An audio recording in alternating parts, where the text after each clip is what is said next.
خير يا رب. ان شاء الله تكونوا كامل بصحة جيدة ومتهنيين. لنا عودة جديدة مع فيديو جديد ووصفة جديدة. وصفة اليوم راح نعمل لكم فيها ميني مطلوع محشي، يجي يعني ما شاء الله العجينة تاعو طرية وخفيف، يجي فارغ من الداخل بحشوة بسيطة، والحشو ديما يقعد اختياري. نروحوا على بركة الله لطريقة التحضير والمقادير. عندي كاس تاع حليب دافي، وعندي نص كاس تاع ماء. الحليب اللي قصت به البنات، الكاس عفوا اللي قصت به يرفد لي 250 مليلتر. عندي مغرفه تاع خميره الخبز، مغرف تاع خميره الحلوى، مغرف تاع سل قصت بالمغرف الصغيره. فوالا نجمعوا المقادير هادو بكاس تاع، نخلطوا هكذا شويه عفوا، ونخلوها ميم با يعني 5 دقائق 4 دقائق 5 دقائق شويه برك، وتروبوزينا شويه يربوزي شويه الخليط هذا، ونرجعوا باش نكملوا الطريقه. فوالا البنات لهنا هاني رجعت ضفت كاس تاع سميد ارطب، ونص كاس تاع فرينه. كاس سميد بنص كاس تاع فرينه، والمقادير توجور نقيسوهم بنفس الكاس. نحاول نخلط هكذا شويه هذوك المقادير مع بعضهم. ونزيد ناكد لكم البنات لازم السميد يكون ارطب خير من الحرش باش يعطينا نتيجه مليحه، حتى يعني يكون متوسط من نوع داك المليح، ما يكونش هذاك اللي يجي احرش بزاف وما يكونش ارطب بزاف، ثاني مليح تصلح لك به. فوالا نغطوا الخليط تاعنا ونزيدو نخلوه ربع ساعه يربوزي، ونرجعوا البنات ليه. هاني جيت لهنا باش نكمل الطريقه تاع المطلوع تاعي. واش نعمل؟ نحاول نخلط شويه برك هذاك الخليط، شوفوا كيفاش تفاعل وزاد شويه الحجم تاعو. نضيف الكاس الاول تاع الفارينه، ضفت كاس، نديرو نملحوا العجينه تاعنا ونزيدو نخلطوا شويه، ونشوفوا اسكو العجينه تاعنا تلمت ولا لا. سمكوا الفارينه كيفاه. نقعد نخلط فيهم البنات. نضيفوا الكاس دوزيام، نضيف بالتدريج ونخلط. انايا نورمالمون استعملت 2 كيسان كاملين بالنص كاس اللي ضفته قبيل. سما المقادير كامل، الكميه تاع الفرينه كامل. العجينه هذه دات لي 2 كيسان ونص، 2 كيسان ونص بكاس سميد ارطب. وكل فرينه كيفاه البنات كما قلت لكم ضيفوا بالتدريج. كاينه فرينه اللي تنشف العجينه ليه، وكاينه فرينه اللي ما تنشفهاش. انا هاني كملت العجينه الفرينه تاعي كامل. فوالا هكذا. لهنا البنات نزيد 2 مغارف تاع زيت نباتي، زيت عادي، ونكمل نعجن العجينه تاعي.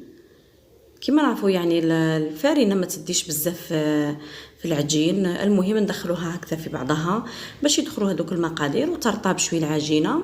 وسر نجاح العجينه هذه باش تجيك خفيفه وفارغه من الداخل، لازم تخلوها يا البنات طريه وتتلصق في اليد، لازم تجيك طريه بزاف وتتلصق.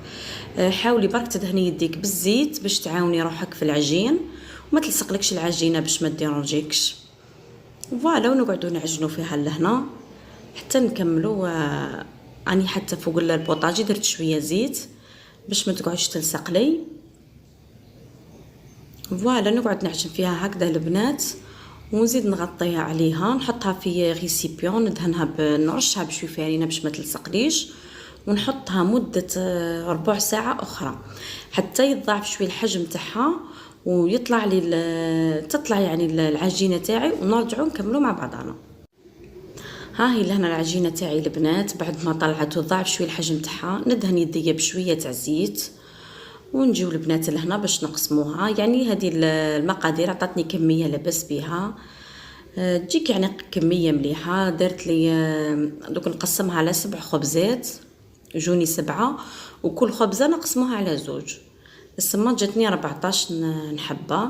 هما يجيو يعني صغار ما يوكلوش يجيو صغار يعني هكذا ما يشبعوش. واللي حبت يعني تدير تدير لي بولات هذو ديرهم كبار، لكن الاختيار حبيبتي كل وحده وطريقتها.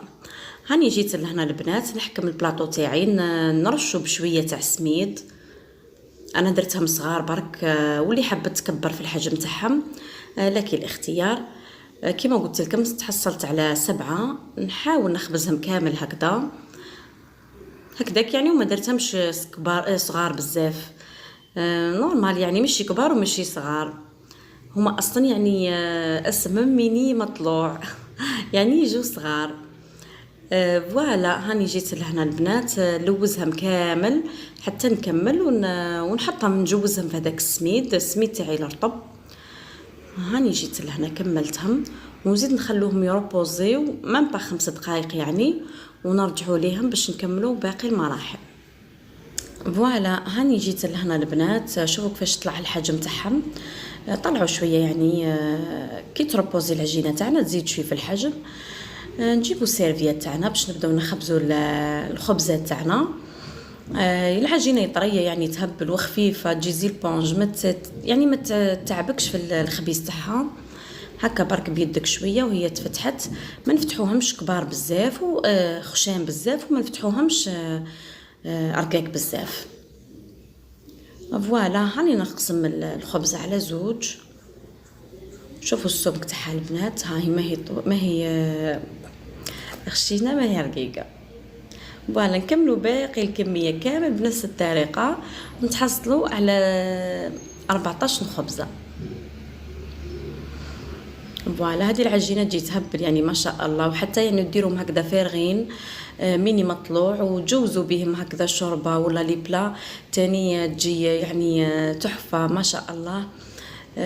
الحشو تاعهم انا درت يعني حشو، الحشو ديما يقعد اختياري، درت غير شويه سكالوب قليتو، تبلتو وقليتو، ودرت شويه فريت وسلطه وطماطم ومايونيز، ولكن الاختيار حبيبتي.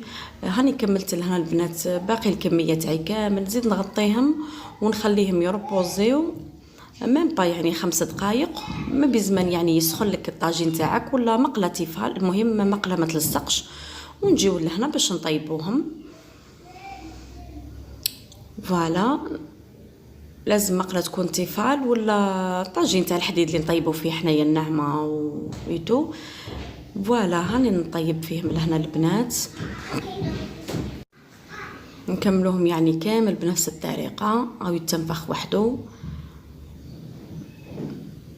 فوالا نقلبهم كامل، هذه الكونتيتي الاولى، وحاولوا يعني تخلوا لي سباس في المقله باش تقدروا تخدموا يعني عليز، ما ديروش يعني حبات بزاف ومن بعد ما تقدروش تقلبوهم. بيسك دوك نعاود نهزهم ونطيبهم على الجناب. فوالا البنات شوفوا هكذا نقعد من بعد نحكم نوقفهم كامل هكذا مع بعضاهم ونطيبهم على الجناب على لي كوتي كامل باش ما يقعدولناش برك معجنين. فوالا حتى كملت باقي الكميه وجيت لهنا باش نحضروا المطلوع تاعنا. شوفوا البنات كيفاش يجي يعني ما شاء الله، تلعبي به كيما تحبي يجي خفيف ويجي طري يهبل، حتى كي تفتحيه من الداخل تلقاه يعني فارغ ما يجيش معجن. راكم تشوفوا النتيجه البنات، شوفوا البنات كيفاه راهو جاي فارغ يجي يهبل والله مطلوع ما شاء الله. عجينه تهبل تقدري حتى يعني المهم يعني المقادير هذه اللي عطيتها لك تاع المطلوع تقدري تخدمي بها حتى مطلوع يعني مطلوع خبزات كبار وطيبيهم في الطاجين تاع الخميره تاني تجيك تهبل. انا مازلت ما جربتهاش بصح باذن الله دوك نجربها.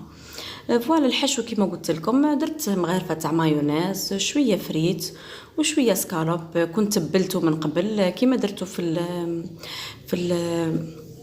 الوصفه تاع الخضر، هذيك الخضر في المجمره في الكوشه.